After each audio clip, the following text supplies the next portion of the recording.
શિક્ષણ મંત્રી રેવાબા જાડેજાનો આદિવાસી વિસ્તારમાં પ્રવાસ, વિકાસના આશા. શિક્ષણ મંત્રી રેવાબા જાડેજાએ આજે આદિવાસી વિસ્તારમાં કાચા રસ્તા પર મુલાકાત લીધી. આ મુલાકાતથી સ્થાનિક લોકોમાં વિકાસની આશા જાગી છે. પરંતુ આ પ્રવાસને લઈને કેટલાક લોકોમાં શંકા પણ છે કે શું આ માત્ર મુલાકાત રહેશે અથવા વાસ્તવમાં વિકાસની પ્રક્રિયા શરૂ છે. જાડેજાના પ્રવાસ દરમિયાન તેમણે સ્થાનિક લોકોની સમસ્યાઓને સાંભળવા અને તેમની જરૂરિયાતોને સમજવા માટે વાતચીત કરી.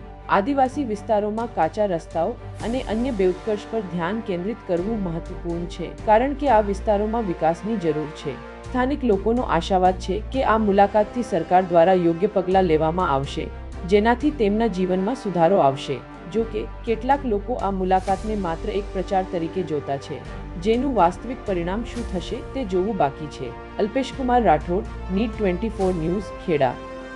પૂરા સમાચાર જોવા માટે NEED24 ન્યૂઝને સબસ્ક્રાઇબ કરો.